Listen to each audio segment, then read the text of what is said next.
Hey guys, and welcome to the Alabama Saltwater Fishing Report presented by Angelo, DePaola, the Coastal Connection with eXp Realty. First podcast to bring you the local inshore, offshore, and onshore fishing report, whether it's good, bad, or ugly.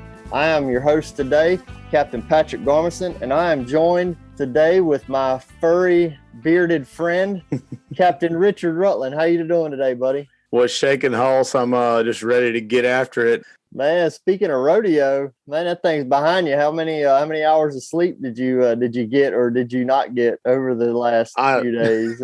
I don't know, but I'm looking at myself in the Zoom meeting here, and I can see the bags in my eyes. I'm sure you can too. It was go home and get a couple hours of sleep, come right back, go some more, come home, get a couple hours of sleep, go to a party, come home, get 2 or 3 hours of sleep, then come back and finish it up, and it's like you feel like you finished the rodeo, and then we have the award ceremony, So I was out there at the fairgrounds bright and early Monday morning, putting together awards packages and making sure that the script was ready to go and that all the chairs and everything was in place. It's an absolute full-time job. Everybody's like, man, I know you're glad to have the rodeo over, and it's like, well, I am glad to have the rodeo over, man. Rodeo is like one of the highlights of my year. I wish it was rodeo every weekend, but just because you get to see everybody and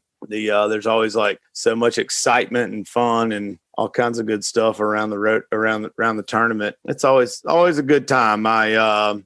It's definitely work, but it doesn't feel like work to me. I've been doing it. I guess this is my 14th year in the JCs, and I enjoy every second of it. It's has its highs and its lows, but overall, very, very fun.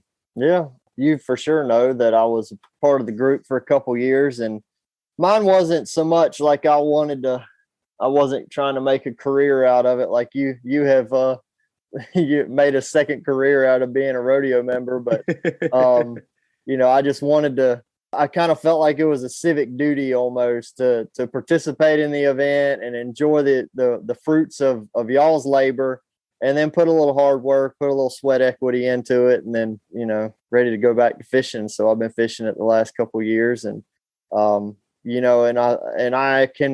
think by doing that, I appreciate the event that much more because I know the amount of work and the amount of pride that each and every one of the guys have and girls that are involved in this thing and make it happen every year is just incredible. So I almost enjoy, like with the last couple of years with the live weigh-in stuff and bringing in live trout. Like me and Autumn her and I fished together the last 2 years, and it seems like we're at the weigh-in more than we're fishing now because we're trying to bring these live trout in to where they're not dying. But it's cool because every time I show up, I've got 2 or 3 buddies weighing in fish at the same time, or, seeing y'all rodeo guys. It's a fun weekend. So, anybody that's listening that hasn't participated in the rodeo, you need to do it. Something you need to put on your list for next year and get involved. Yeah. One thing I'm like, as I'm starting to, I guess we'll just say age in the organization. One thing I have really come to appreciate is, you don't really think about it while you're doing the work. Like when you have a vice president position or you have a position and we're basically working all year. Basically we start about October, November, you get a timeline for your position and start going through the motions.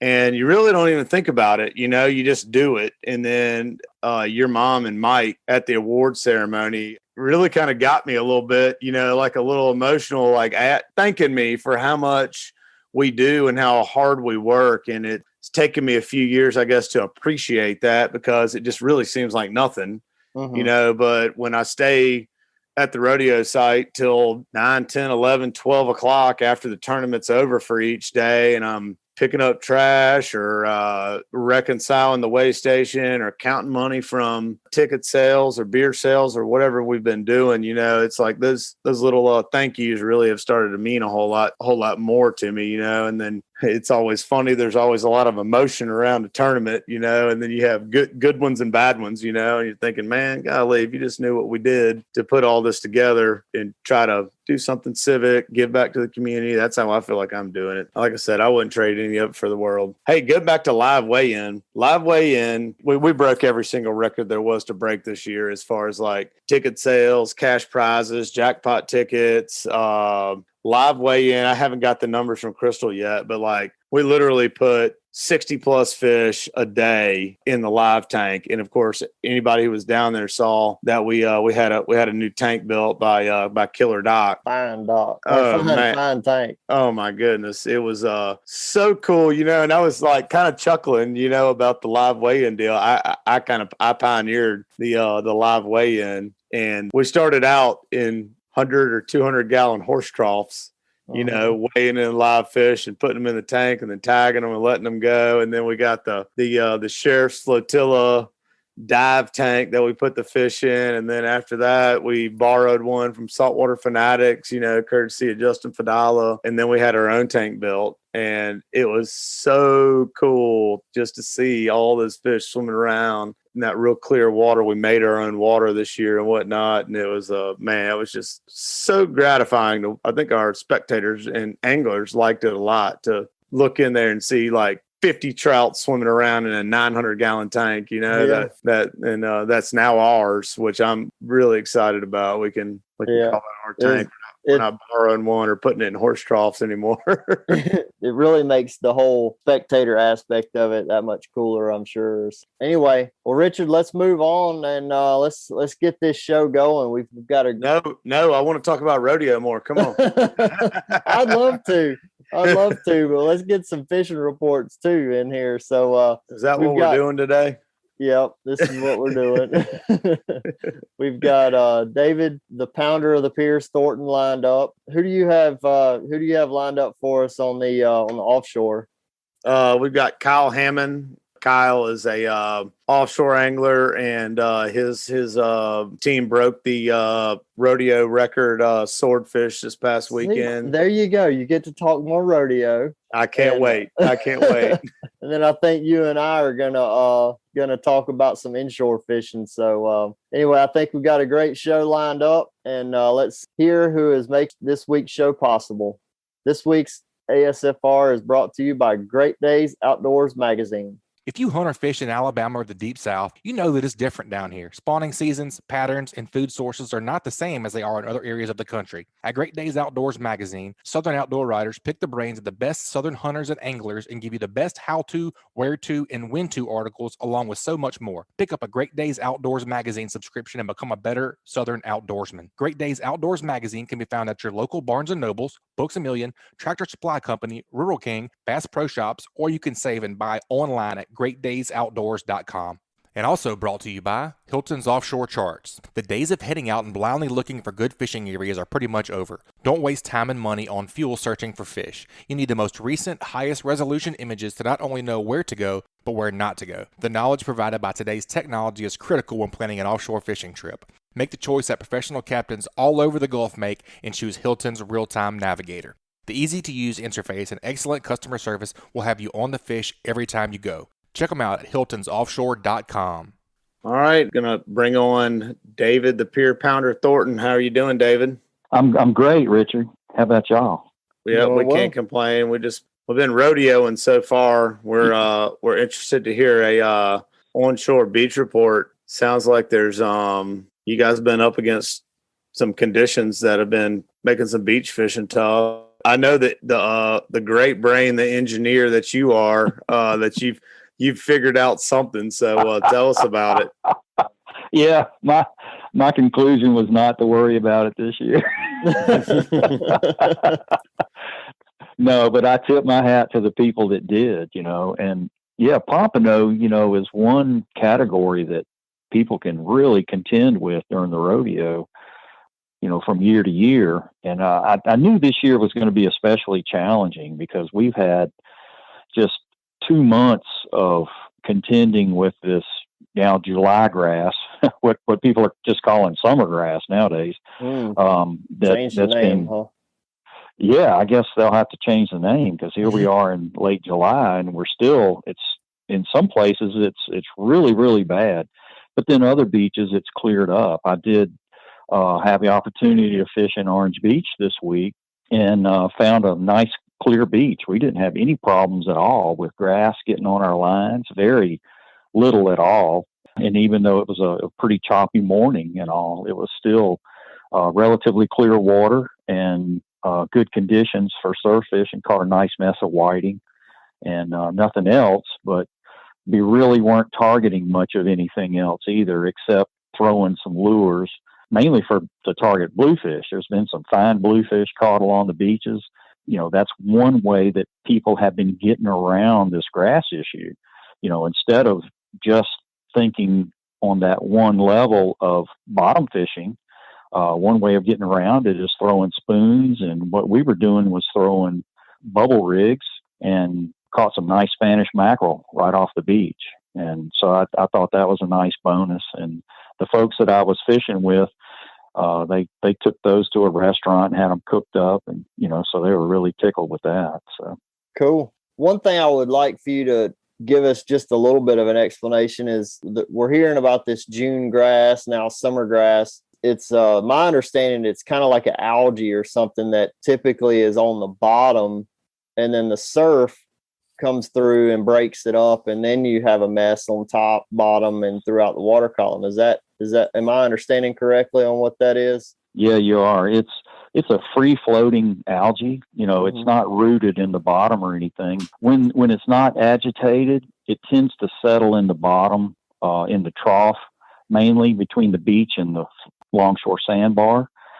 But any kind of depression, it'll, you know, so if on a clear day, sunny day, when the water's clear, you'll see these dark green patches, or dark, maybe even black patches on the bottom. And what those are these dense mats of this grass that have settled into a depression. And in the bay, the similar situation would be, you know, the detritus that floats down the river and kind of collects sometimes along the shoreline. You'll see it'll be like a long stretch. And as this stuff settles into a depression, it creates a real dense mat. And when it dies and starts to decay, the bacteria eats up the oxygen in the water, and it can create these, you know, even some dead zones with low oxygen in places. And the fish tend to avoid that immediate area. Around the edges, sometimes fish will use it to, you know, hide in from predators temporarily, but I don't think they like swimming through it. It gets, you know, it's like it can get caught in their mouth or gills or cover their eyes, and they tend to move away from those kind of areas. The predatory fish like bluefish and Spanish mackerel will cruise around on top of it, and they're looking for prey items like, you know, little mullet or anchovies or something like that they can press up to the surface and feed on. And at the same time, you're seeing maybe gulls and terns and even ospreys that are diving into those areas, you know. And so that was a good tip off that maybe this is a more productive area than one where you would ordinarily try to bottom fish or something like that. So there's still plenty of opportunities for throwing plugs and stuff like that. Even, you know, some places are totally clear, like Dauphin Island. I don't see any problems there with it, but like Fort Morgan Peninsula and places, it's just practically unfishable for bottom fishermen, and it's quite a hassle even for people who are throwing lures, because they're continually having to clear this algae off their line, and you know, it'd get anything like a leader knot, or sometimes just crossing the line, it'll get caught on, and then you'll reel up a big wad of it. It'll get caught in the guides, so it can mess up, you know, your fishing on several different levels. Yeah, David, that's one thing I was going to ask you was like, how do you combat that? You know, I mean, is it basically like, is it a problem for you in between Fort Morgan and Orange Beach, or like you said, Dauphin Island's not as bad? Could you go in Mississippi? Mm-hmm. Like, can you travel east or west a little farther one way or the other to get away from it, or what's the scoop on that? Absolutely. Yeah, that's mostly the solution I've been seeing, is that people have been, you know, it's like, I'm tired of fooling with the grass. I'm going, I know some guys that have gone kayak fishing in Mississippi inshore, and others that are, just concentrating on trout in the bay or the sound. And, some that have gone to the Florida Panhandle piers just so that they can get out beyond the grass, But the good news is, hopefully a trend that maybe this has reached its peak and kind of played out. And, because usually our outbreaks, when we do have them, maybe a couple of weeks. And for this to persist for a couple of months is, the worst I've seen in 30 years, and in the past 30 years, and along the Alabama beaches. And it may, arguably in some places it's as bad or worse than it was then. The only solution is just to move somewhere else.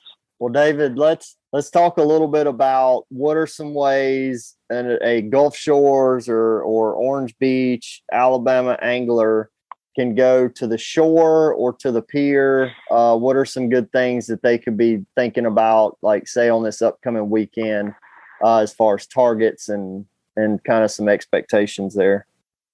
Right.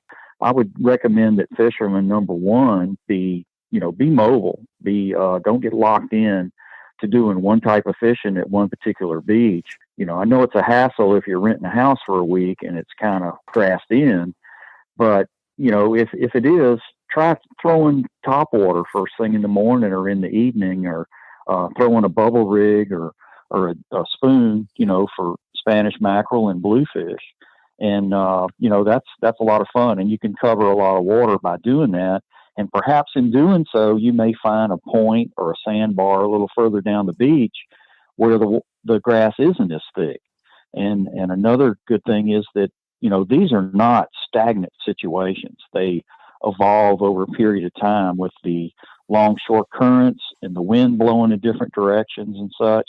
And then these storms that we have that pop up, and that, it tends to kind of move this stuff around a little bit. So it kind of bunches up in some places and it thins out in other places.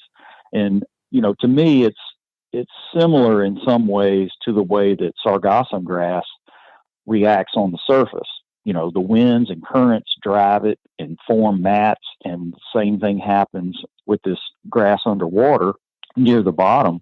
If we have these stagnant periods like we did during the neap tide last week, it tends to kind of mat up. And then when we get the stronger tide flow, and especially a predominant current like we have now from the southwest, it tends to kind of move this stuff in a particular direction. And, so you start to see patterns, and you can tell and almost predict where it's going to be better than other places.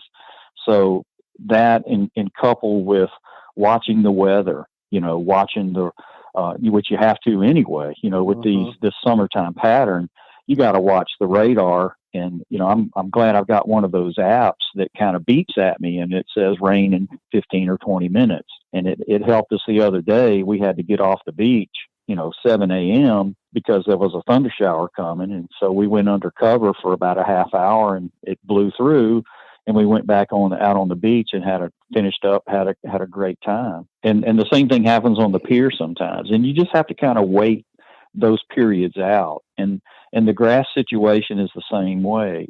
Just because it's grassy in a place one day doesn't mean it will be the next day or even later in the same day. If the wind is blowing it around, and quite often you can observe this on the pier. You'll see a particular pattern to the grass where it is settled into those depressions.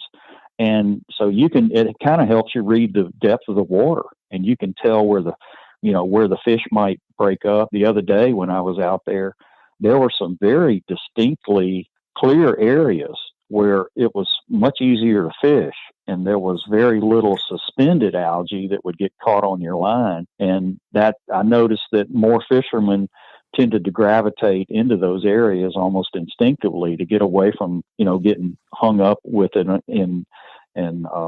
so if you've got polarized glasses and a hat that kind of shields your eyes and you can see into the water a little better, it'll help you avoid those areas. And the same from the beach. Once the sun got higher, we could see where the trough was and where the sandbar was, and it helped us kind of channel where we were putting our lines for the whiting and where we were fishing for the Spanish mackerel over the trough, where we knew the water was deeper and the Spanish would be running through that trough. And then we concentrated our bottom fishing over on the shallow sandbar, where I knew that the whiting would be coming up and feeding. One thing I want that you got my wheels turning with this June grass lasting for so long. One thing, and Patrick, you might be able to comment on this as well. One thing I've noticed inshore fishing this year, just buzzing around everywhere I like to buzz around to, I'm always looking at water temperature. The water temperature I'm seeing is like in the low to mid 80s.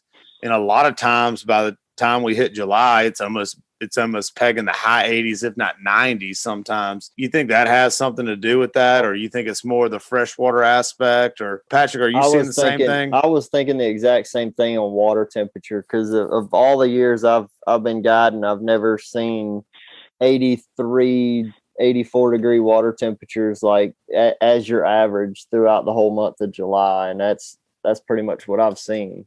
Mm-hmm. Yeah, I would agree. It's typically, a little higher than that, 3 or 4 degrees higher on the average. And it's, I think, related to the amount of clouds that we've had, because we have had a rainier summer. And that doesn't let as much solar radiation get into the Gulf and the bay, which the bay being shallower warms and cools faster than the deeper Gulf water. But it's been the same kind of thing. The Gulf water temperature 12 miles out that we monitor has only reached 85 degrees in this past week. Up until then, it had not reached 85 all summer. And, we've had a couple of tropical activities come through that, a lot of cloud cover. And then again, that just helps keep the water temperature down a little bit, like you're saying, a few degrees. And it doesn't sound like much, but with typically July and is our warmest water temperature of the year. Mm-hmm. And that kind of follows from the days being the longest through June. And there's sort of a lag there, just like February is when our water temperature is the coldest. And that's like, the end of January into early February is when the water's the coldest. And that's a month after the water, after the days are the shortest, so this is the flip side of that coin. And so what we've seen is, without our water temperature being as warm as it typically is, even our weather pattern has been a little different this year. We haven't had that, really windless days, too many, where, the clouds just build up and fall apart in one direction. They tend to kind of build up and form lines and move in a direction. For a while we had a southeasterly flow. Now we have kind of a southwesterly or westerly flow. And it's caught up with this persistent weather pattern that we've been having, across the whole country, and especially the southeastern U.S., where we're kind of stuck in this grind. And then until we have that, true summer high pressure build in, and it kind of knocks down the chance of rain a good bit, and where we get longer periods of the sun really beating down into the water, and that's when it'll spike into the upper 80s like we typically see in midsummer. Mm-hmm. And it may yet happen over the next week or so. What they're calling for is that the chance of rain may fall off a little bit, not dramatically to where it's just isolated thunder showers like we see sometimes. But, the difference between 30-40% chance of rain and 40-60% is that the amount of cloud cover that we see can, maybe make a change in 2 or 3 degrees difference in the water temperature. That's a good point. I really didn't think I was going to have to put sunscreen on today, but I did. Oh, yeah. Yeah. Well, the worst days I've ever been sunburned is on cloudy days and foggy days. And you don't think about the sun's rays coming through, but some of that burning rays do penetrate even through the clouds. That's right. Well, David, that's some good onshore fishing conditions and fishing report. but we'd like to get a tip from you if you got anything in your back pocket for us. Yeah, I would definitely, tell people to, keep that radar app handy on your cell phone. Watch the weather, and try and kind of maybe lay out what you expect to happen, and then kind of relate that to what you actually experience. If you're having a day on the water, or a few days on the water, and compare how it is.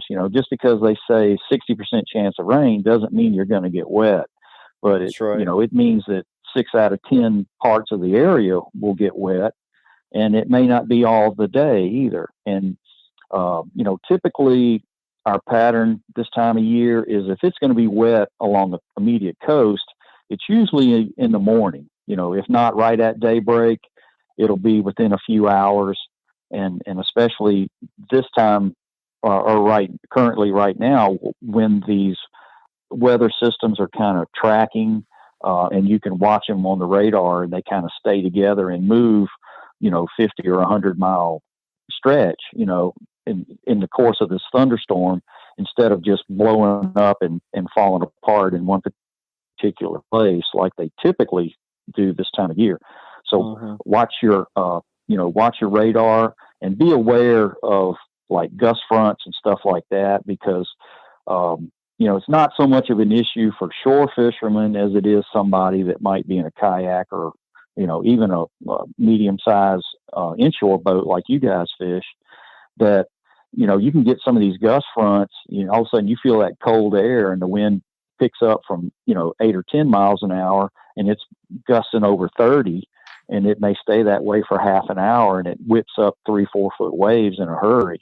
Yeah. And, and then of course lightning is another thing to be aware of. And there's some lightning apps too that, can warn you and let you know that it's probably a good idea to get off the beach, with your 10-foot graphite surf rods and your aluminum cart, or get off the pier. I had one buddy who used to fish the pier, and it was like, if he saw two clouds coming together, he was heading for the house. He was like, oh no, he said, I got shocked one time, and I'm not hanging around out here on the pier, with those poles sticking up in the air and everybody waving their fishing rods around. He said, I'm out of here till it clears up again. Well, man, that's a very good tip, because I live by that, and I'm sure Richard does too. I mean, this time of year, I stay glued to my phone.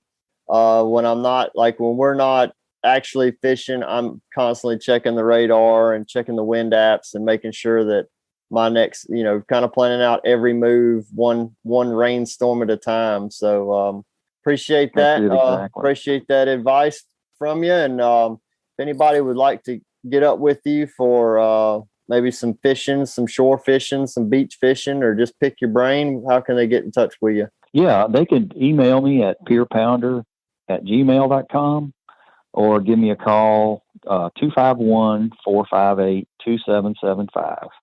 All right, David. Well, we all appreciate your time, appreciate your information, and keep whacking them, buddy.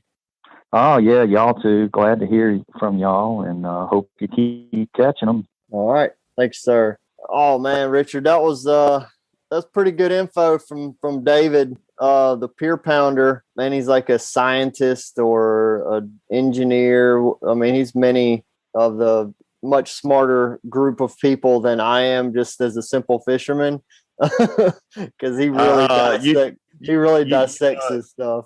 Oh yeah, you took the words out of my mouth when you said scientist, because he really is like you said, scientist, engineer, or whatever. Like I'd love to look at his logbooks, because I know there's like all kinds of ridiculous details in there, that help him hone into what he's doing. That's right. Well, guys, let's take a quick break and hear from a few of this week's sponsors. That segment was brought to you by SunSouth. Does quality equipment really make a difference? Well, just climb into that legendary yellow seat on a John Deere from SunSouth and see for yourself. We'll help you get the right tractor with the implements to meet your needs. And SunSouth makes owning a John Deere easy and more affordable than ever during our Summer of Savings event, with 0% financing up to 72 months on select equipment. Do more, save more with John Deere from SunSouth. Equipment for those that do. Some restrictions may apply. See dealer for details. Expires June 30th of 2021. And also brought to you by Test Calibration. Is your diesel engine showing signs of low pressure or excessive engine smoke? If so, you may be in need of a repair to your diesel fuel injection system. Test Calibration has been selling and servicing diesel turbochargers and fuel injection systems since 1976 and are up to date with all the latest diesel technology. No matter if you're running a diesel in your boat, tractor, or truck, Test Calibration can help you. Contact them at 800-822-0057 or visit them online at testcalibrationdieselandturbo.com. Well, Richard, we just coming off the onshore report. Where are we headed next? Where are we going to get our offshore report this week? Let's head on down south and talk to Kyle Hammond, who's the rodeo record breaker for Swordfish. His team, I believe Ellis Blackman was actually who was the angler on breaking the Swordfish record. Was 232 pounds, and I'm sure some change. I don't remember the exact weight, but it was 232, but broke the previous record, which was 207 pounds. And Kyle down there has been dialed into him for a couple of years now, and it's an honor to have you on the show. How you doing today? I'm doing good, hanging in. We had a great weekend. Had a lot of bites, had a lot of hookups. We ended up going 6 for 6, and it was a ground trip. We decided about Wednesday that we were watching the weather all week, and we decided about Wednesday that we were going to buckle up and make a long run west of the river, and actually ran into Venice Friday morning early and topped off the boat, put some more ice in the boat. We ran downriver and went to our first spot. I guess we set up around 10:30 in the morning, and it was slow all day. We were getting nervous. We actually caught a big thresher shark on our first spot and got a little discouraged there, so we kept pushing on. And I guess around 3:30, 4 o'clock on Friday afternoon, we finally got hooked up on our first swordfish. It was a smaller one, a pup, about 60 pounds, and got him released. And then that afternoon, from about 4 o'clock to dark, we ended up releasing 3 more smaller fish. So we were in a little better mood then. We actually found some fish, and but all those fish in that area seemed to be pretty small. So we kept pushing on later that night and got set up for some nighttime fishing, actually released another smaller, about 80, 90 pounder that night. And honestly, that was probably the fastest swordfish release I ever had. My buddy David Garstick, he was on the rod, and I think we had him to the boat and hooked out and everything probably 3 minutes after getting tied on him. Wow.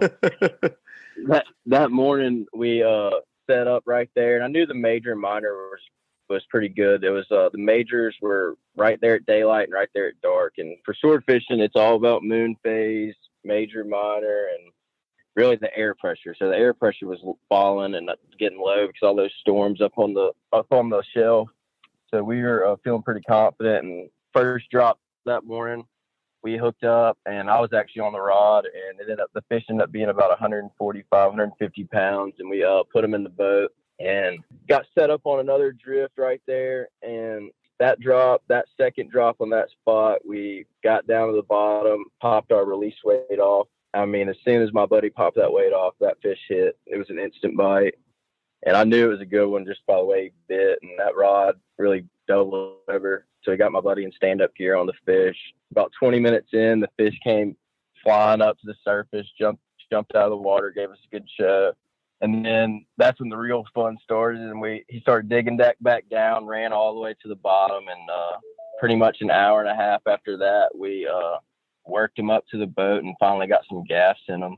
It was a big fish, 232 pounds, and we were really going to keep going. That was our 6th fish at that point, and I really wanted to drop another one, but we had run out of ice, and at that point it was time to head home. How far were you guys from Dolphin Island? Yeah, so I guess we were probably about 225 miles from the island, and that was counting running through Venice. So if we would have ran around the river right there, it would have probably been about 255. But there's no point not running through Venice whenever you're on that track. Just nice, smooth 45, 50-mile run through the river. And right. So you had probably roughly like 450, 500-mile round trip to go get that rodeo record fish. Yep, that's about right. And it probably would have been further if we were planning on staying one more night, but we ended up cutting the trip a day early when we had that fish in the boat.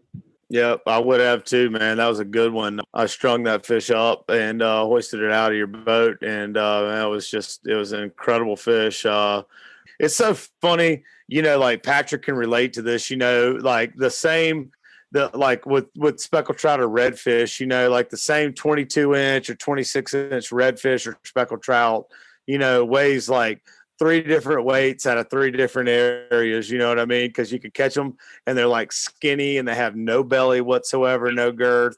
And then you move over to another area where I don't know. I know I definitely see it with red fishing where you get you start catching these fish that are like around oyster shells or marsh grass or stuff like that.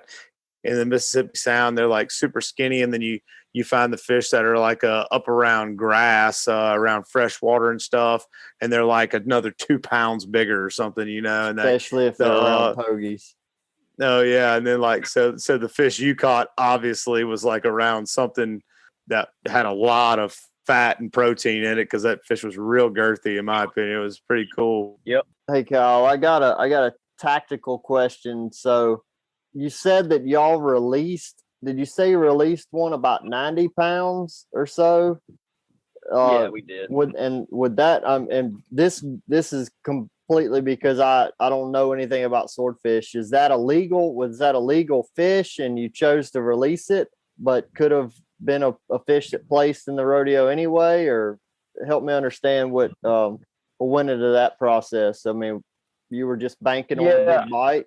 Yeah, I was feeling pretty confident at that point. We had put a bunch of smaller ones in the boat. And usually whenever you find some smaller fish, even if you don't find bigger fish with them, there will be at least a few mixed in so you can weed your way through them. So I really wasn't worried. And I just don't like killing the smaller ones. It's you got enough meat from one fish. I really only like killing one a trip, but whenever you got money on the line, it's a little hard to tell which ones you need to kill and which ones you don't. Even the pups you're catching were fast. Back to what Richard was saying, that bait was definitely there in that area, and they were feeding pretty good when we found them. And I just felt confident that we would be able to get tight on a bigger one. So that's what made the decision to release those smaller fish.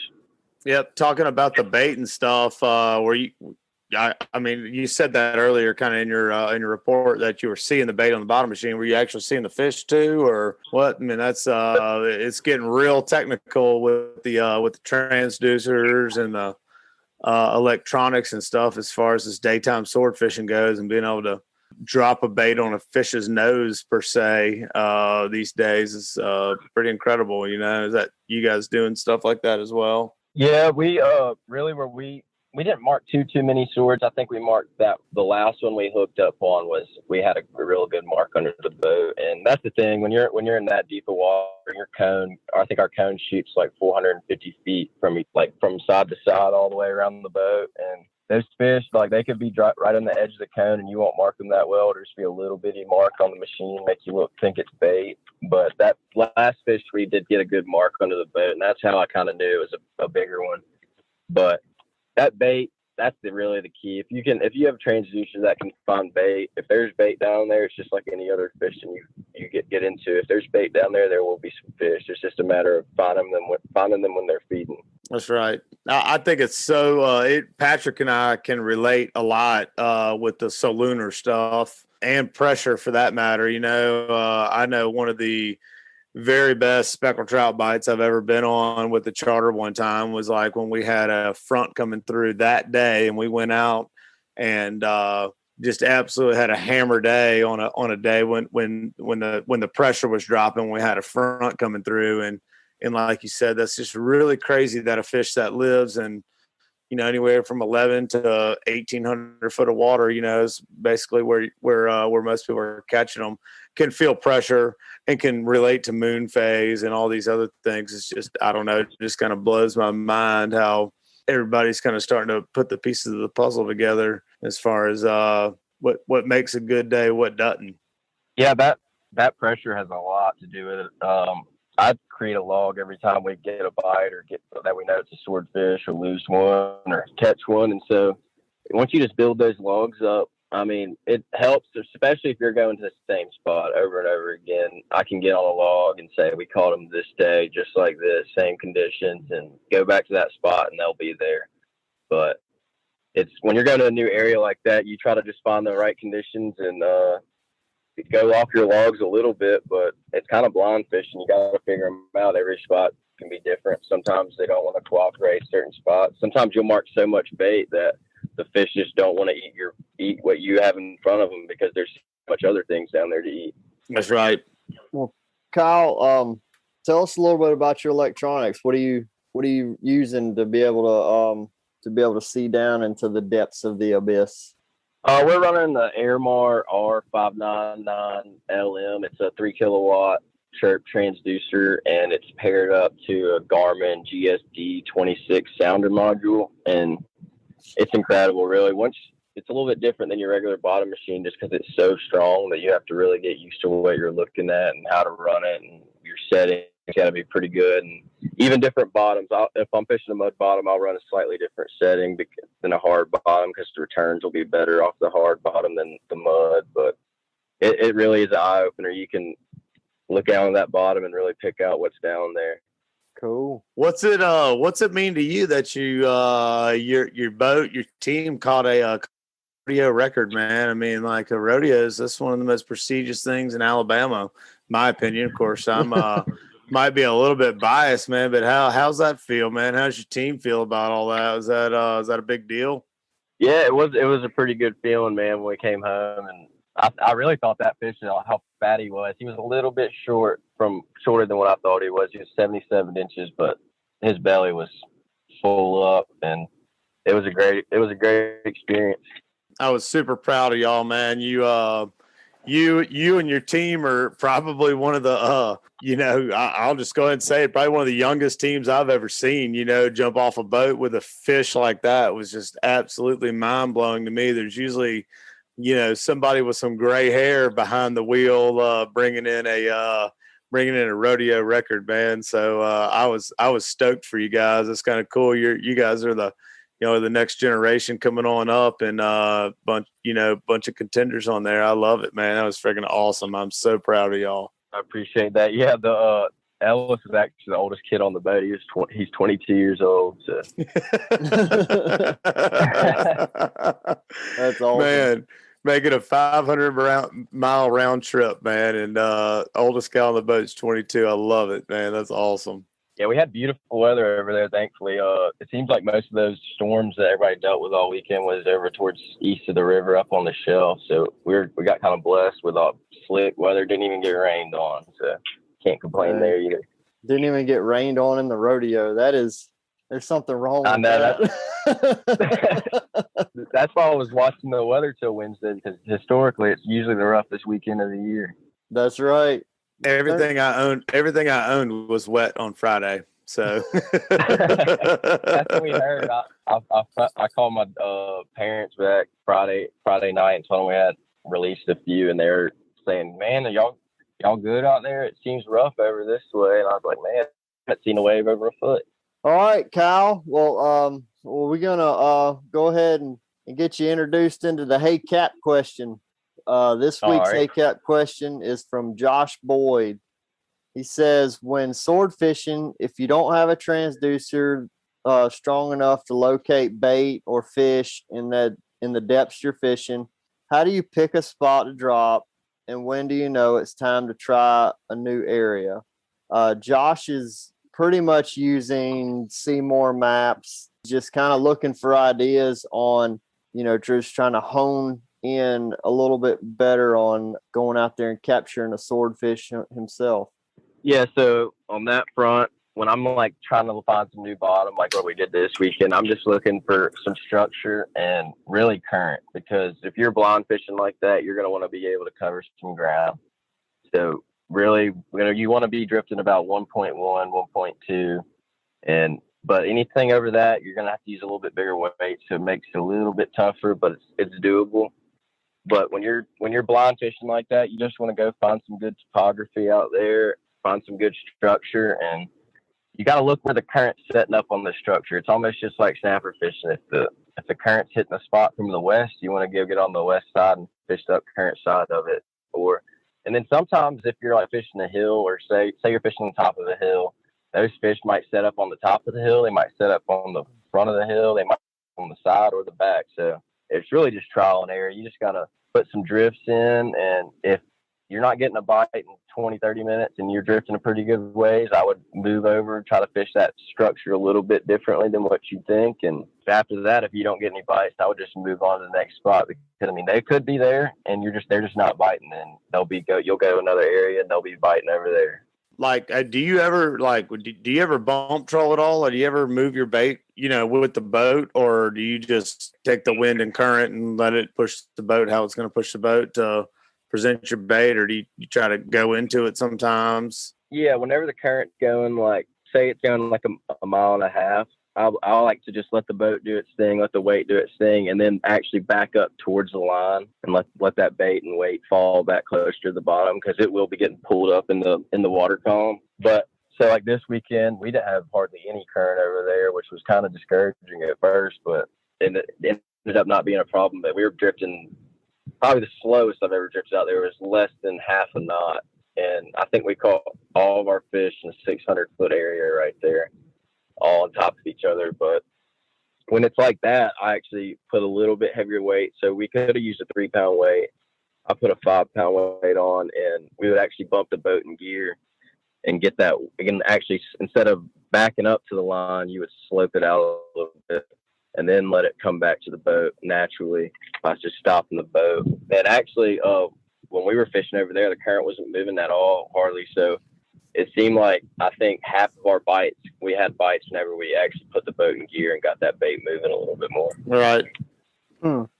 That's interesting, because I've done it both ways as well, where you had like slick, calm conditions out there and the boat won't move at all, and you just kind of do like a little bit of a bump troll, I guess you could call it, and then also manage your line the same way, so it's not stretched way out behind the boat, and you don't have like a bunch of scope, and you get a little bit better bottom contact.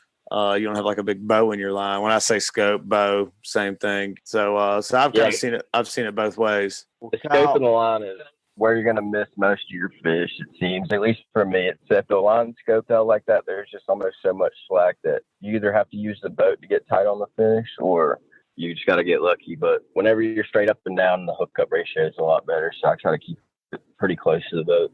Hey, Kyle, I got a question. So on a day when you're out there and you picking up 4 pups, 5 pups, do you typically find these fish in a pretty similar water depth, or is it more kind of your area that you're fishing? Yeah, so if we're catching pup and we're like marking real good bait and the bait's super thick, I would actually get away from the bait a little bit and try to get.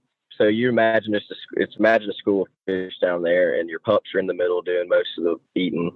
And then around the edge is where your big fish are going to be. So if we're really in the pups, I'll try to get off the edge of them a little bit. And it might take us a little bit longer to get a bite like that, but most of the time your big fish will be lurking around the edge of the pack. Yeah, it's kind of like fishing the lights at night for speckled trout, right? You don't ever see the big ones roll right up underneath the light. You always see all the little white trout and little buck trout right there in the middle, and the big ones are always the ones on the outer edge. That makes a lot of sense, That does. Yeah, those big fish don't want to be up in the middle of all the mayhem. They'd rather be out waiting for an easy meal to come by.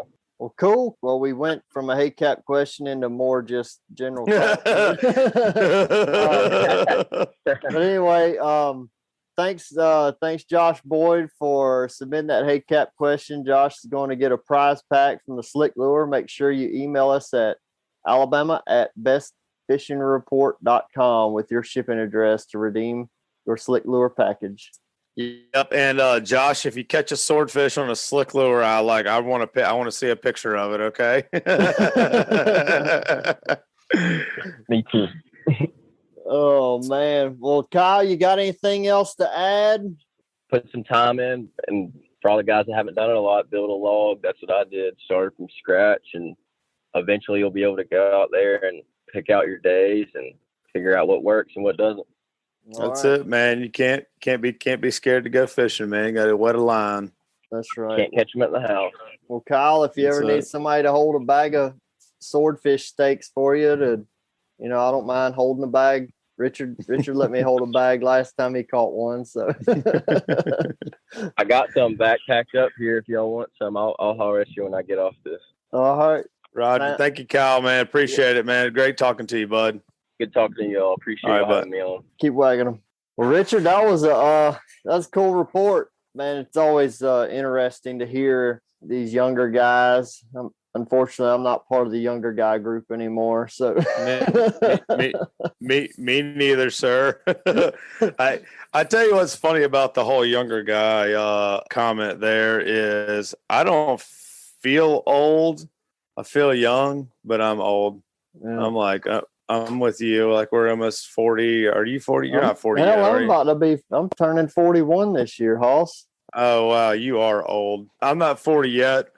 But I'm young at heart. I'm not scared of anything. I'm ready to go on to the next frontier and find something else, man. That is neat about the younger guys really grabbing hold of stuff. I mean, like Kyle. I mean, he's creating log books. I mean, just doing stuff old timers would do, and getting out there and figuring stuff out and just going. You know what I mean? You just got to go. And figure it all out. It's neat. There's there is still hope for America. There are there's some go-getters out there, huh? Yeah. It's not all just full of millennials, right? That's right. Sorry if I offended anybody with my millennial comment there, but whatever, Richard. We're good. Let's see. So this report was brought to you by Bucks Island. Bucks Island. They have new pontoon boats, bass boats, bow riders, and aluminum boats for sale. They provide boat service on all kinds of boats, even if they weren't purchased from Bucks. Visit them at 4500 Highway 77 in Southside, Alabama, or give them a call at 256-442-2588. And also brought to you by Dixie Supply and Baker Metalworks are proud to be your metal roofing headquarters for over 40 years. Save time and money by buying from the most reliable manufacturer on the Gulf Coast. Buy it today, pick it up today. With the addition of their new store in Cantonment, Florida, they now have 8 locations to serve you. Dixie Supply and Baker Metalworks, your metal roofing headquarters. So we're going to move on into the inshore world. It's just me and you, bro. What do you want to where you want to start? What you been doing? You been cobia fishing or something? No, I'm just always dreaming about swordfish. Man, it's for me, it's been great. The only thing that's been hindering me since rodeo has been weather. It's been raining a lot. I hadn't been blowing too bad, but raining a lot. So that's kind of been a little bit of a struggle. I've been basically just picked up right where I left off before rodeo, which was just finding bait and finding fish has been it for me. I don't know how you guys caught so many. It sounded like everybody caught a zillion speckled trout during the rodeo, and we were like on the worst tide cycle you could be on, which was nipping all weekend. I kind of felt like, I don't know, there would be a lot of fussing about that, about, oh man, the tide's not this, that, and the other. It didn't seem like anybody came in with a complaint about as far as like the fishing went. It seemed like they were chewing to me. I know you guys caught a pile of fish all weekend, and so did your mom and your stepdad and everybody I talked to. I didn't hear any complaints about the fishing really that much. Yeah, there were only a couple of guys I talked to that were claiming that they were on a grind, and it may have just been that they put themselves in kind of a in an area where there weren't a lot of fish, and they just stayed with it. I know a lot of the guys that I talked to, they were, there wasn't a lot of just hunkering down and grinding out one spot, one area. It seemed to me like people were really apt to move and check different areas and try different tactics. And that seemed to be more the common theme. And I think and I think that a lot had to do with the fact that there was a little bit of wind on Friday, but it wasn't terrible. And there was a lot of opportunity out there, as long as you could get around some of the rain and around some of the lightning, you were able to get in there and find some fishy areas. Yeah, there was a lot of rain and a lot of lightning on Friday. But one of the other thing I think was the one of the problems that we talk about is like the rain, and we've had river water coming down and this and that, and I think it really led to just having a lot of poorer in a sense of lesser quality water in probably about 2/3 of the bay, and 1/3 of the bay being pretty doggone good. There's probably the lower third of the bay is, about everywhere you go, you've got probably 15 to even 18 parts per thousand salinity on the surface. So, you got great water. The clarity may be skeptical at best in some areas, but there's a lot better quality water on that lower third. And I think it moved a good bit of fish down that way.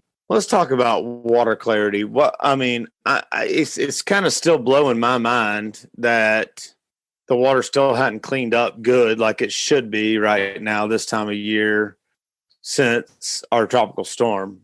I really can't wrap my brain around that. Why? Because we've had like some strong east and southeast winds since that tropical storm that you would have thought, and we had great tide cycles and things like that. And it's just, I don't know. It's almost a taste discouraging, but I mean, the fish are still biting. They have to eat to stay alive, obviously, but it's, I don't know. I just kind of expected it to clean up by now. Do you have any thoughts on that? I think it's just the local rain, when it's raining, it's raining, it's pouring. And I mean, like I was at my boat shed the other day, and in like 5 minutes, there was just standing water everywhere, and it just has to go somewhere. And I just think that every time it's raining, it's just raining so hard that there's enough runoff to just keep funkying the water up and keeping it dingy. But like you said, with the wind, we, for the last couple of days or even weeks, we really haven't had a tremendous amount of wind to really beat the water up. It's got to be just the local runoff, and it just keeps coming in there just because of all the local rainfall. I would just think by this far behind the tropical storm that we had, that like I could go down to Grand Bay and I could find like some pretty clean water, you know what I mean? And it's still, 1.5 visibility, 2 foot of visibility at the most. Like that's being generous, I feel like. Run around in the lower bay today, there were some streaks of cleaner water, but I'm still seeing some of that brown stuff kind of right around the ship channel that's coming down. And it's like, golly, man, I know it's got to be discouraging for a lot of folks, that are out there fishing. But if I had to, I'm discouraged about it, but I'm still finding fish. I just want it to be pretty and clean, like it's supposed to be in July and in August, But but you know what? There's so many years where we've had it where it got hot and and the rain was less, and we've got 4 foot of visibility in the lower part of the bay, and we're complaining about the bite not being there. It's like, man, water's so pretty, man. Why aren't the fish biting? Yeah, that's right. I'm kind of I'm a river rat at heart, so a little dirty water does not hurt my feelings at all.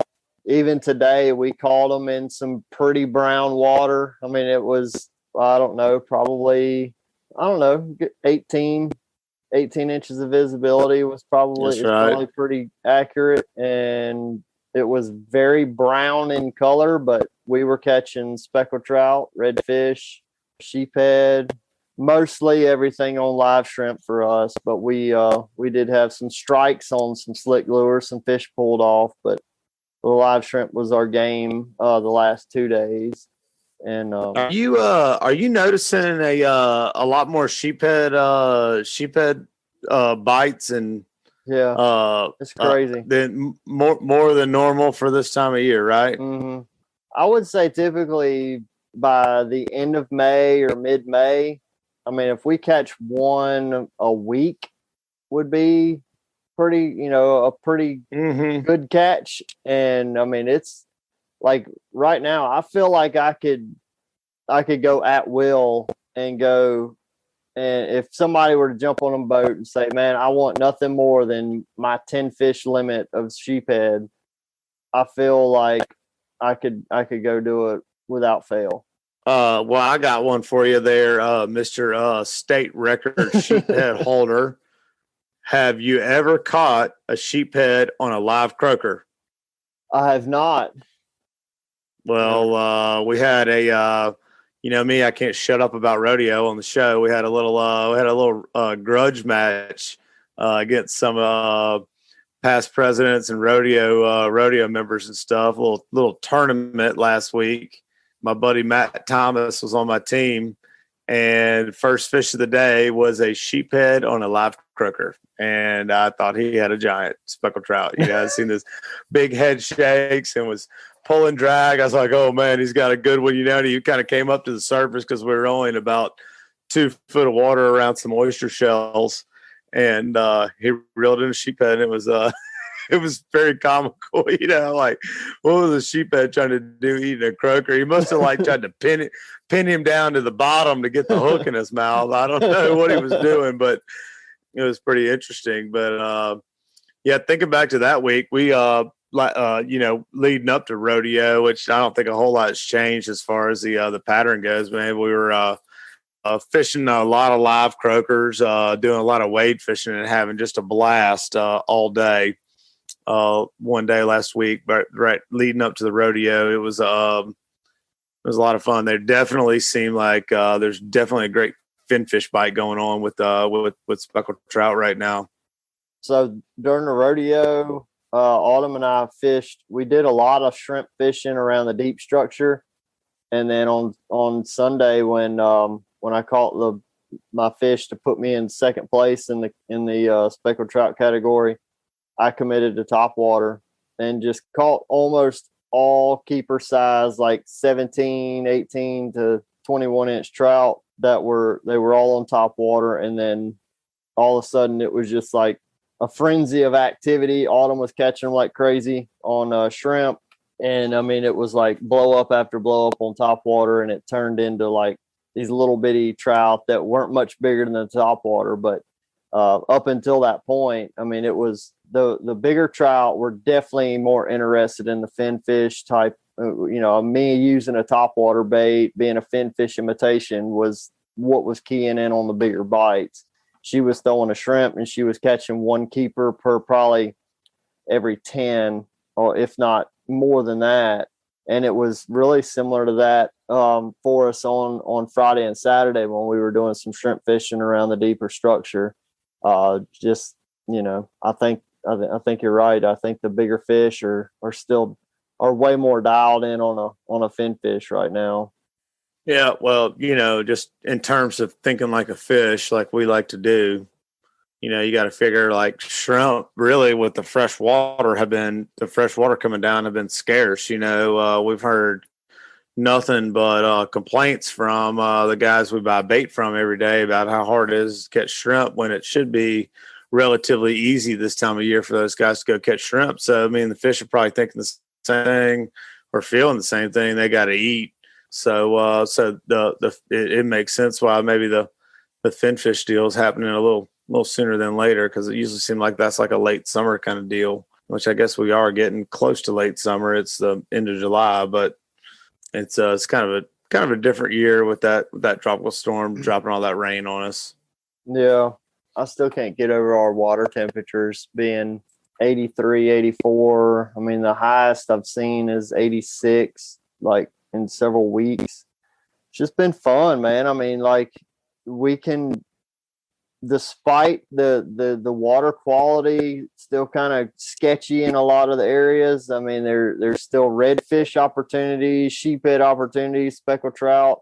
You know, a lot of times I would bet if you were to go back to this podcast a year ago and the year before and the year before that, or you know, how many more years back it's been, it's a good chance we're singing the blues about, you know, having high water temperatures and how do we overcome this? Because typically I'm really quick to pull the plug on trying to chase a trout this time of the year.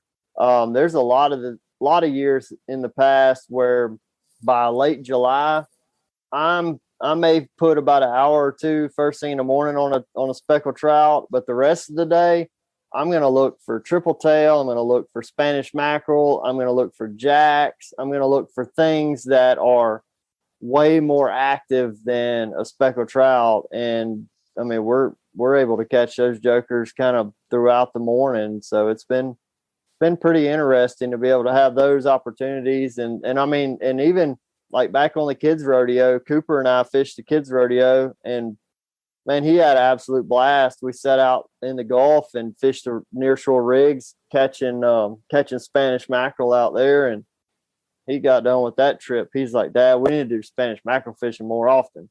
So yeah, so it's one opportunities. Yeah, one thing that I was thinking about was two things actually.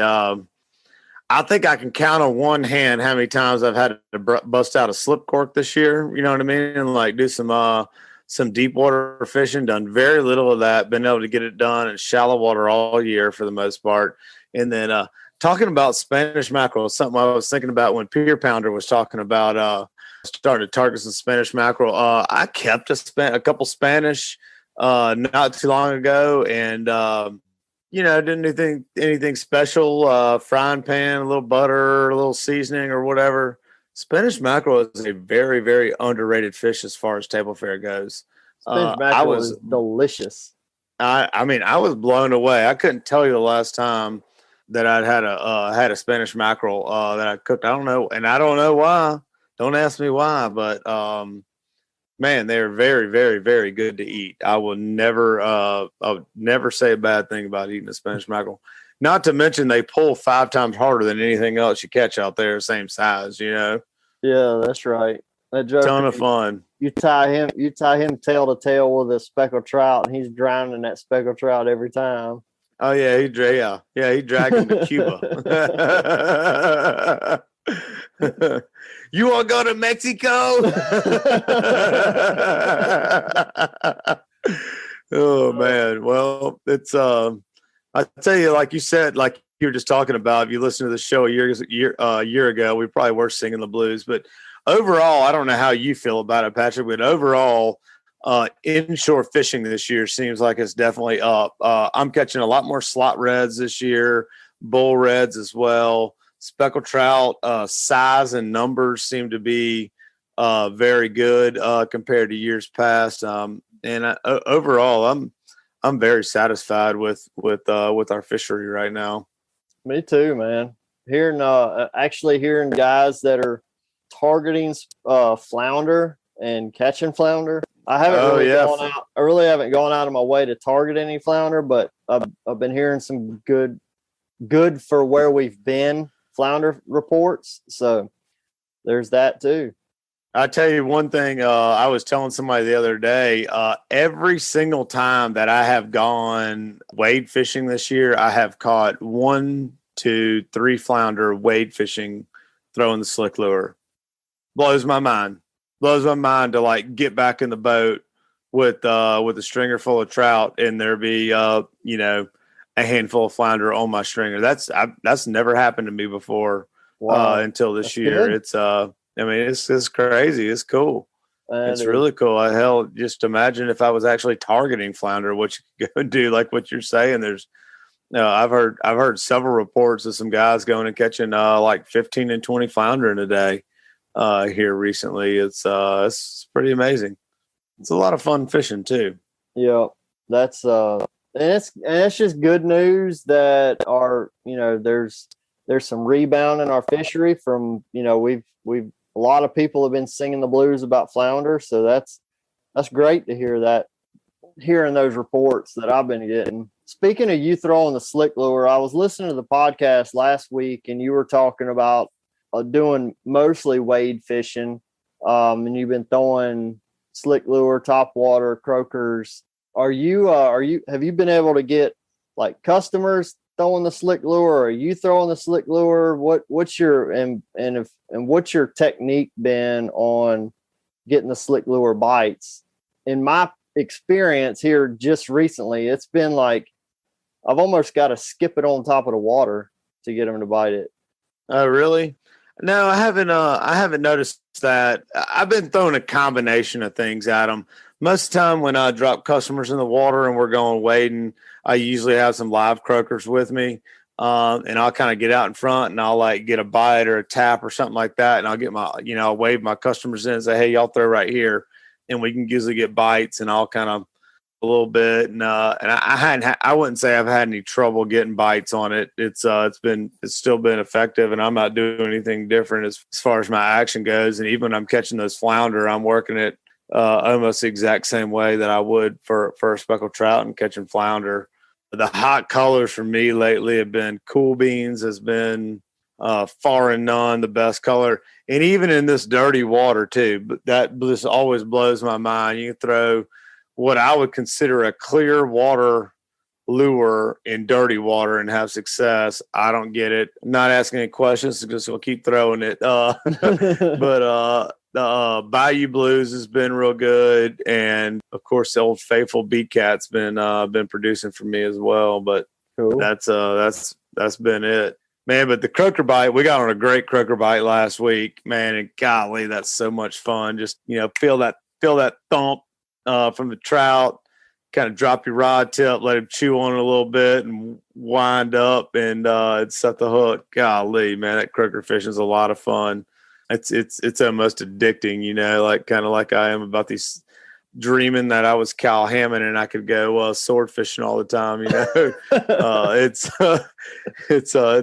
a lot of fun. Well, what about tell me more about the croaker fishing when you're wade fishing. Are you just putting a hook on that croaker and slinging them out there? You put a split shot, an egg sinker, Carolina rig. What's your setup? Most of the time I like using like a spinning rod, like longer spinning rod, at least 7.6 most of the time. And I use 15-pound braid and about a 20-pound fluorocarbon leader, about 4 to 6 foot long, whatever I pull off. And I like that setup because you can make a good long cast with that. Use a much softer rod than I would for an artificial. I don't feel like I can effectively throw a slick lure and a croaker with the same rod. I need one or the other. I like something soft so the rod loads up when you go to throw it, get a nice long cast. But I just do a free line, no weight, no swivel, no nothing. I just tie it right to a Owner SSW 2-aught is the size that I like. And I like to nose hook them. Don't go through both lips, just go straight through their top lip, right through their nose. I always kind of tell my customers when I'm teaching them how to hook them, make sure you get a little bit of bone so that you can really put some pressure on that thing when you're throwing it and get it on out away from you. Once I throw it out there, like if I've got a fresh one I just grabbed out of the bait bucket, I'll kind of let him do his thing for a little bit. If he swims away from me, I'll flip the bail over and let him swim away from me a little bit. But once they kind of slow down a little bit, I'll almost work them back to me just a little bit. I'm not twitching it along like a lure by any means, but I'm keeping the tension on it and I'm keeping him swimming kind of towards me.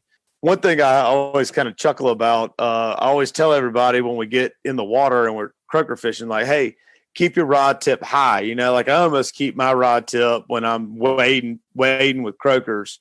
I almost keep it pointed like at 12 o'clock, straight above my head.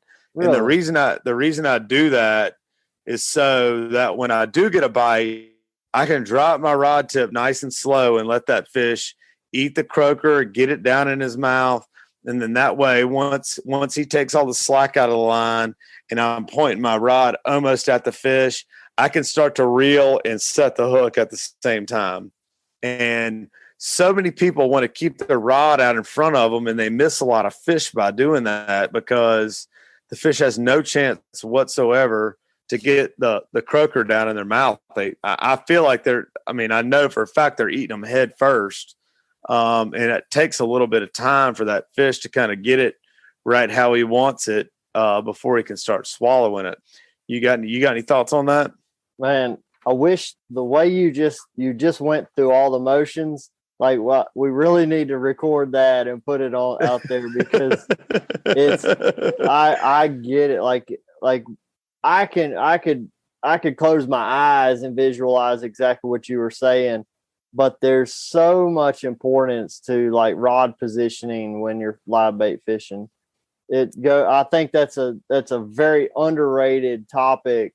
Even like when you're popping cork fishing. Oh yeah, totally. There's so many different like rod technical things that if you're doing it wrong, you are going to miss more fish than you catch because you're doing things wrong with your rod. And what you're saying about that croaker deal, man, that's spot on, because if you're starting 12 o'clock, come down with the fish and then load up, I mean, that's money. And the guy that's sitting there at, he's at 15 degrees above freaking just straight horizontal, he's going to miss that fish almost every time because when he feels the bite and he goes down and he the only thing he can do is bow towards the fish to buy him a little bit of time.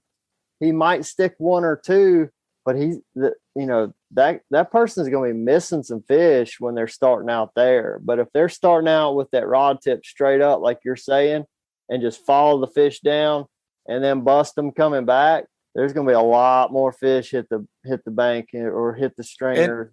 And to what you just said too about like a popping cork, I'm doing the exact opposite on a popping cork. You know what I'm saying? The exact opposite. I almost want my rod out in front of me, down near the water, so you don't get a big bow in your line or anything. So as soon as that cork goes down, boop, I can set the hook and boom, be tight like immediately on the fish. Because it doesn't take a trout anything to inhale a shrimp. That's like a Scooby snack to a speckled trout is a shrimp. You know what I mean? They can inhale it and it'd be in their throat almost sometimes as soon as you set the hook. But the croaker, you got to be a little bit more patient.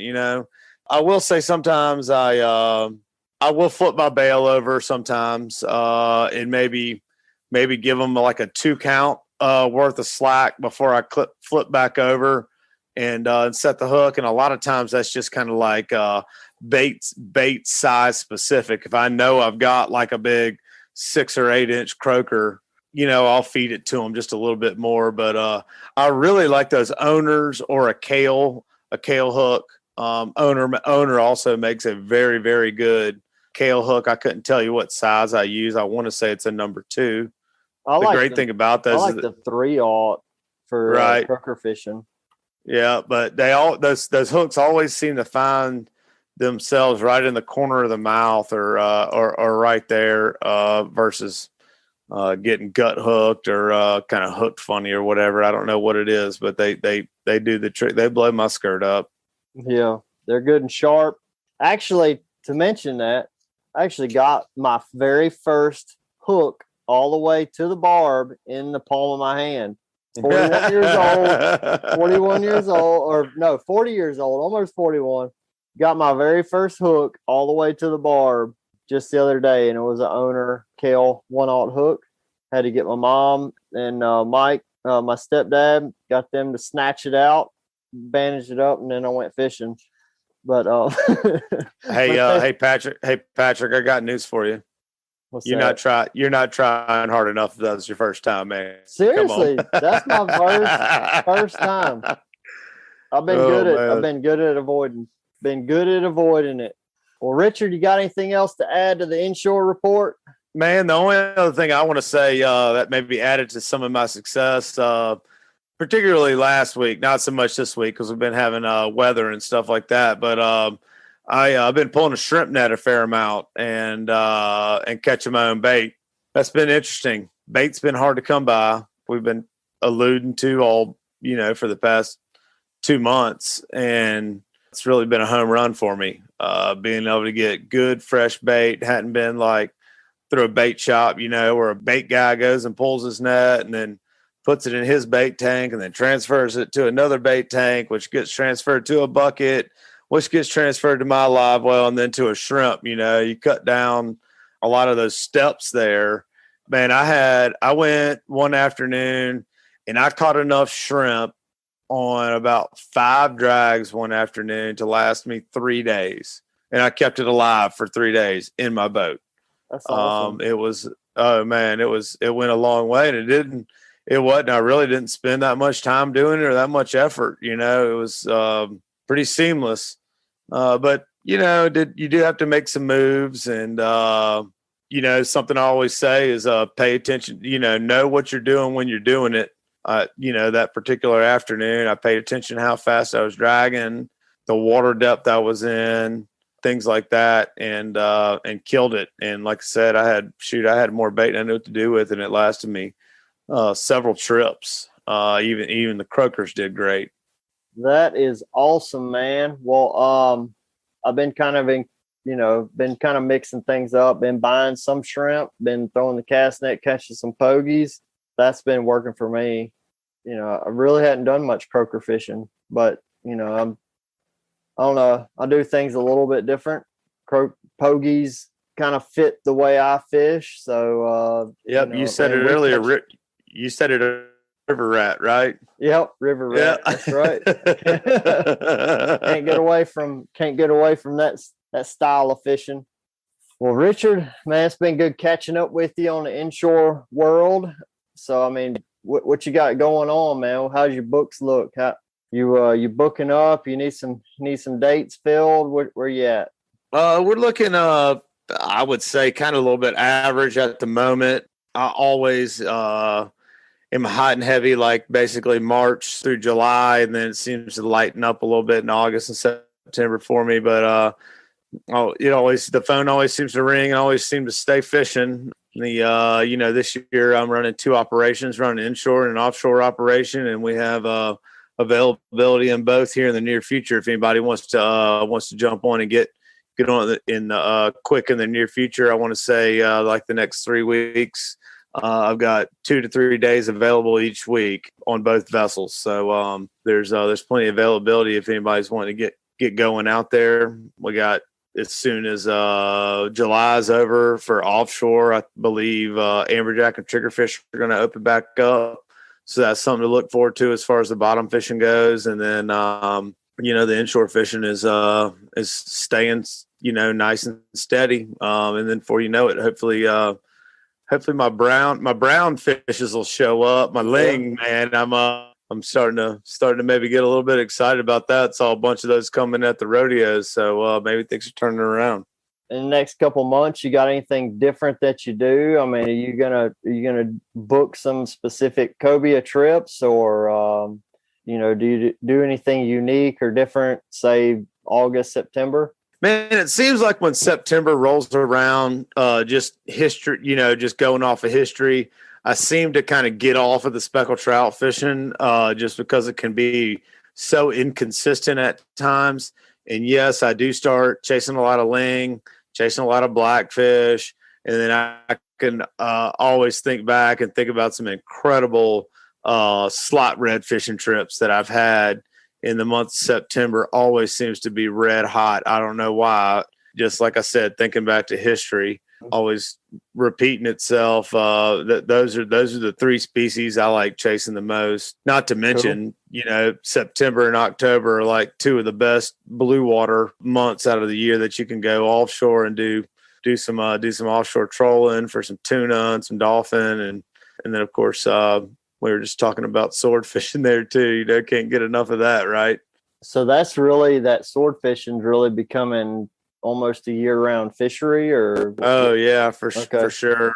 for sure. Like kind of like Kyle was talking about, you know, you pay attention to that moon phase and pressure and things like that. You know, Kyle kind of opened my eyes up to the pressure thing. I hadn't put those two together. I definitely knew about moon phase, been looking at moon phase things, and then of course the bite windows, and you have like kind of like when you go. I always thought lunar stuff was for deer hunting. I didn't really realize for fishing until a couple of years ago. You know, so which is funny. For as long as I've been fishing, I never put those two together, but I'm just good at going. So if somebody's looking to catch them anything from a swordfish to a scamp to a amberjack to a speckled trout to a cobia, they can call Richard Rutland. So how do they get in touch with you? Man, just find me on Cold Blooded Fishing. All my info is on my website. Telephone number and email are both on there as well. We have a Facebook and Instagram page. Check it out. Awesome. So as far as for me, I'm booking stuff up into August, September, October, November, December. I mean, I think in the last probably 5 days, I've booked at least one day in all of the remaining months of the year. Yeah, I saw your post on social media the other day. Your August and September is looking real strong, man. You only got a couple days left in each month. I looked at it this morning. I've got 5 days left in August, which is a blessing to me. I mean, that month of August is always a little bit funky where, you know, school's getting back in and football's about to start and all these different things that we haven't had. So people start thinking about other things other than red fishing and speckled trout fishing and whatnot. But I'll be getting after it. And anybody that's wanting to get in touch with me, you can go to uglyfishing.com. Check my calendar out, click the book now button, or you can give me a call or shoot me a text at 251-747-1554. All right, guys, that wraps up another great segment. Y'all take a minute to check out some Fishing Chaos fishing tournaments coming up near you. For Alabama saltwater anglers, you'll want to check out these awesome tournaments. The 39th annual Conde Cavaliers Fishing Rodeo will be held at Dauphin Island Marina on August 7th and 8th, 2021. Tickets are now available for purchase on the Fishing Chaos app. The Mobile Rotary 31st Annual Tarpon Catch and Release Tournament. Tickets are already on sale as we speak, and that tournament will take place on August 7th, 2021 at the Dauphin Island Marina. For our kayak anglers, check out the Battery Classic. This tournament will be held on August 7th of 2021. Tickets are available for purchase on the Fishing Chaos app. This is an inshore tournament for redfish, speckled trout, and flounder. Also, check out the month-long Kayak Saltwater Series August Redfish Challenge that repeats in September and October. There are Gulf Coast and Atlantic divisions. 5 redfish aggregate. Link determines the winner. Tickets are available for purchase on the Fishing Chaos app. For more tournaments near you, info and full tournament details, including ticket purchases, can be found at app.fishingchaos.com/tournament. All right, Richard. That was all good stuff, man. We talked to David. We talked to Kyle. Me and you talked. Maybe I taught you something. I feel pretty certain that I taught you something. But anyway, you know, we got to do What Did You Learn this week? So this week's What Did You Learn is brought to you by Sam's Stop and Shop. Sam's Stop and Shop is your one-stop shop located at 27122 Canal Road in Orange Beach, Alabama. Sam's has a little bit of everything, including a deli, inshore, offshore, and surf fishing tackle. They also have bait, clothing, groceries, name brand sunglasses, and so much more. Stop by and shop or call them at 251-981-4245 today. And also brought to you by Alabama Marine Resources Division. The Alabama Marine Resources Division reminds all recreational anglers who harvest gray triggerfish, greater amberjack, or red snapper that their catch must be reported through Snapper Check. This includes vessels, kayaks, and shore anglers who possess any of these reef fish. Reporting is mandatory and must be done prior to landing fish in Alabama, regardless of where the fish were caught. Anglers can report to Snapper Check online at outdooralabama.com or through the official Outdoor AL app. For more information about Snapper Check or any of the 2021 fishing seasons, please visit outdooralabama.com. So what'd you learn, Richard? First and foremost, with having Kyle Hammond on, I'm just absolutely blown away that his plan for the Alabama Deep Sea Fishing Rodeo, like probably as far as fishing tournaments go, are one of our most prestigious events in the state. decided to go to a brand new place and try a brand new thing, and went and had, I mean, the most success you could have with breaking a rodeo record in the swordfish category. And man, I just tell you, it just takes a lot of balls to do something like that, in my opinion. You know what I mean? You gotta just make your mind up. Hey, I'm going. His whole team was against him, it sounded like, you know, and he had a little something tickling him that said, hey, I need to go do this, and he went and did it. And man, I'll tell you what, and I've said it on this show 100 times if I hadn't said it once, you know, fishing is a feeling, man. You get a feeling about something, you've got to trust that gut. You know what I mean? And that's a very good example of that. I really thoroughly enjoyed that story, and it just like I said, proves my point that it's a feeling and you got to trust it, and whatever it tells you, you know what I mean, right or wrong, you learn from it every time. Yeah. So that was a fantastic story. And the part that I even asked him about was, you know, throwing back the 90 pounder that you and I talked about. It's like, you know, the rodeo can always throw a surprise in there as to, hey, maybe nobody shows up with a fish. And here this guy just drove all the way to the outer boundaries, or, you know, the edge of the boundaries of the rodeo, and throws a fish back that is a potential winner if no one else shows up with a fish or something. So that's right. Crazy that he was like, no, I'm on the fish, and it's going to get better from here. That was that's pretty cool.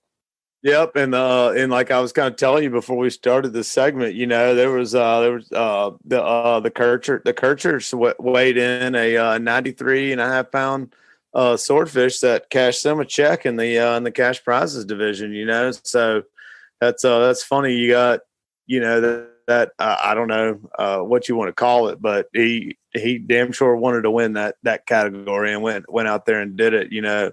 Of course, he had a good esteemed crew with him, ashore, and anglers as well. So, pretty cool story there. I like it.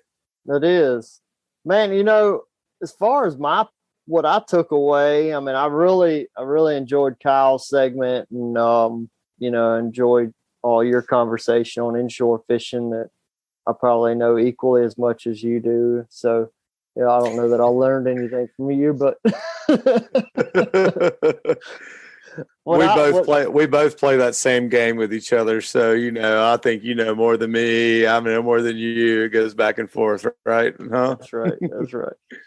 David talking about the weather apps seemed, you know, it was really interesting to me to think about like a land-based fisherman, like really paying attention to weather apps. And it makes sense to me because I can make big runs. Like I can look at a storm and say, all right, there's a squall coming, and I can zip across the bay and I can fish over here, or I can go up the bay, or I can go down. You know, a lot of times I can make a couple mile adjustment and be able to stay fishing. And, you know, I'd never thought about that from a shore angler perspective, is, you know, keeping an eye on the weather. And I mean, obviously it makes sense. You know, you don't want to be standing on the beach with lightning popping, but, you know, that was pretty interesting to me.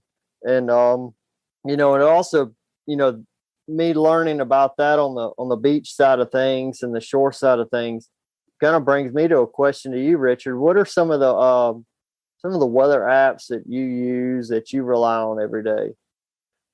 So first and foremost, you know, something, you know, you and I both, fished with, and, filmed a bunch with Jason Smith, you know, meteorologist over at Fox 10. And one thing he told me is that a lot of these apps, they all pull off of the same meteorological, however you say that, data, you know what I mean? And most of it is all controlled by NOAA. So the first thing I usually always look at is the NOAA Marine Report, right? So I'll go to NOAA's website and I'll pick, you know, I've got them all saved on my bookmarks and whatnot, but always look at the South Mobile report if I'm going to be in the lower part of the bay or the North Mobile. I don't really pay too much attention to the Mississippi Sound report because it's usually saying the same thing that the that South Mobile report is saying. Or if I'm going into the Gulf, I look at the 20 nautical mile report. And then I compare that data to a few apps. The one that I like, that I feel like is the most accurate, is Windfinder Pro. I use it's the paid version of Windfinder, and it's pretty neat. There's a bunch of different stations you can choose from, and it gives you a bunch of different reports. And as far as I can tell, it's pretty on spot. You know what I mean?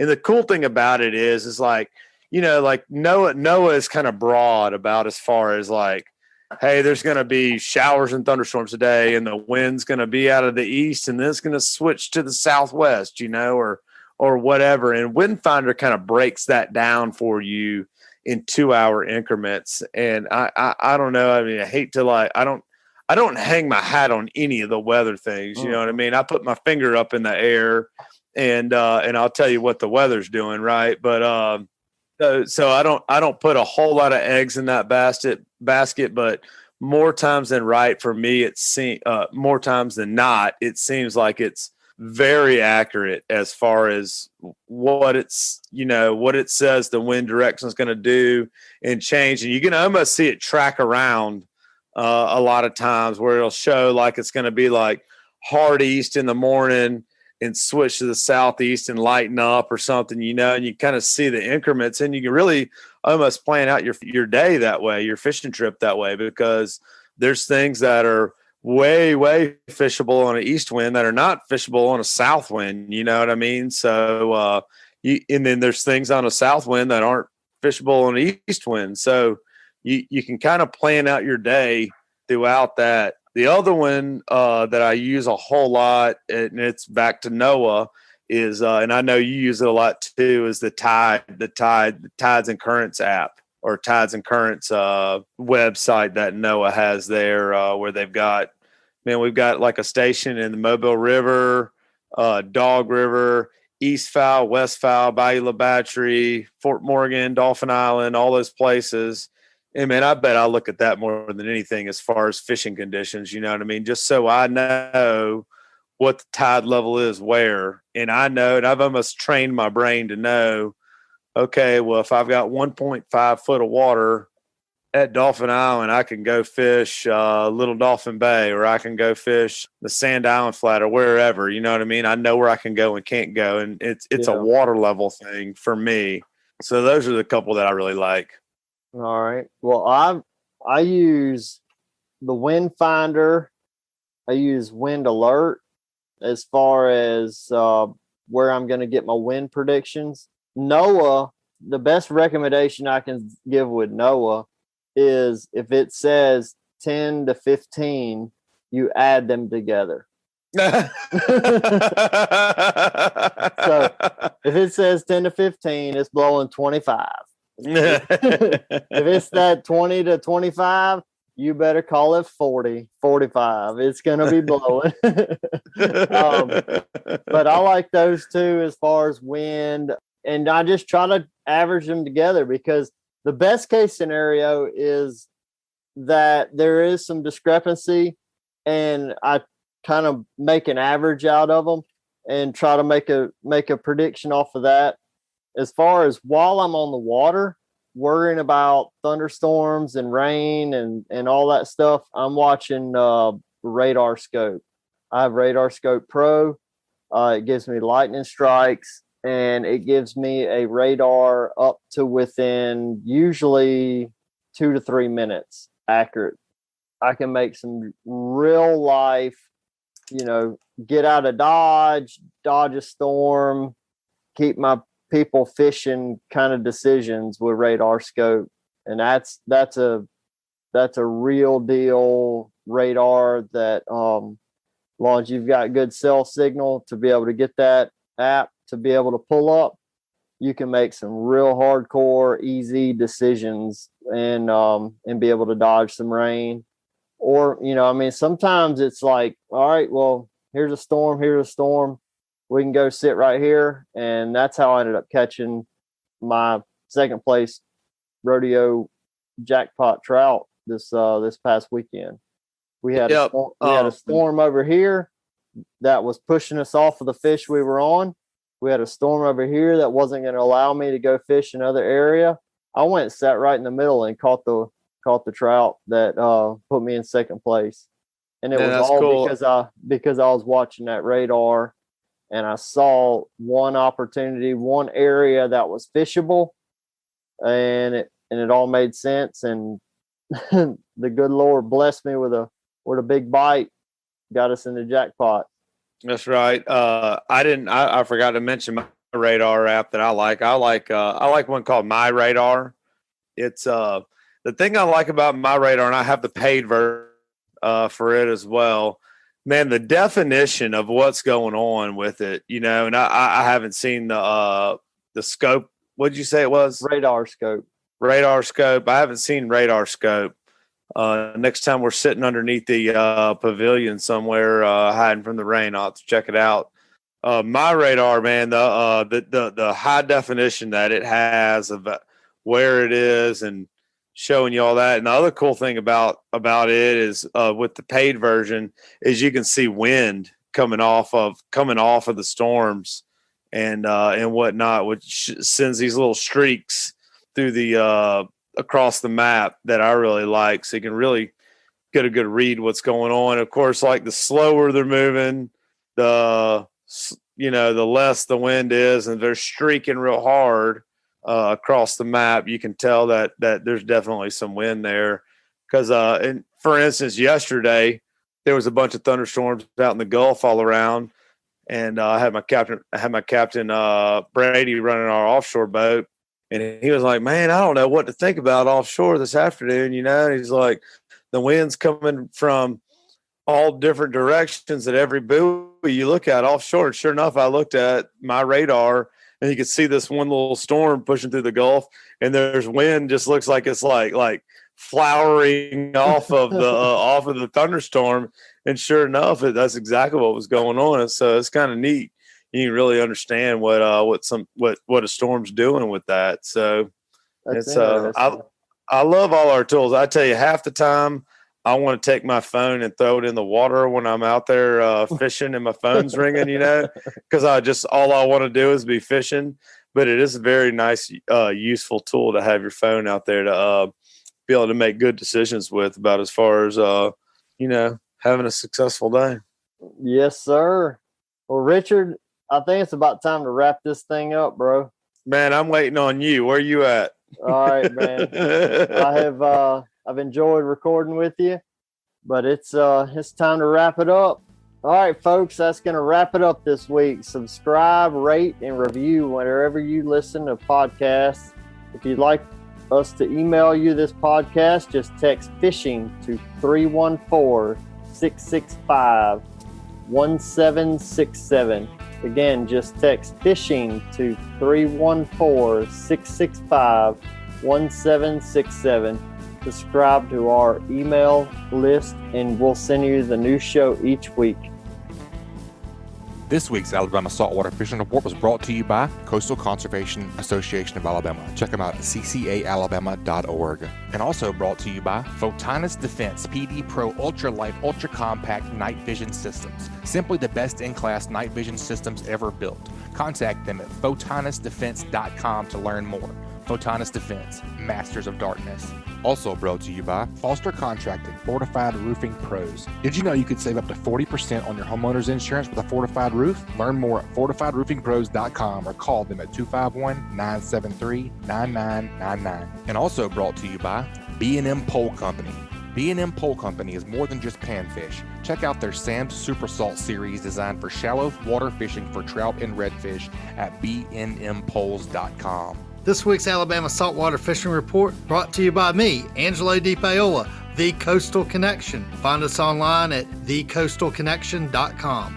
And also brought to you by KillerDock. KillerDock uses marine-grade aluminum to make fabulous fish cleaning tables and stunning canopies that will keep us out of the sun. KillerDock combines durability, function, and design to uniquely upgrade your entire dock experience. Visit KillerDock.com to see more. Also brought to you by Hilton's Real-Time Navigator, bringing you the highest quality online satellite fishing charts since 2004. Your source for sea temps, altimetry, currents, and watercolor at hiltonsoffshore.com. Also brought to you by Dixie Supply and Baker Metalworks are proud to be your metal roofing headquarters for over 40 years. Save time and money by buying from the most reliable manufacturer on the Gulf Coast. Buy it today, pick it up today. With the addition of their new store in Cantonment, Florida, they now have 8 locations to serve you. Dixie Supply and Baker Metalworks, your metal roofing headquarters.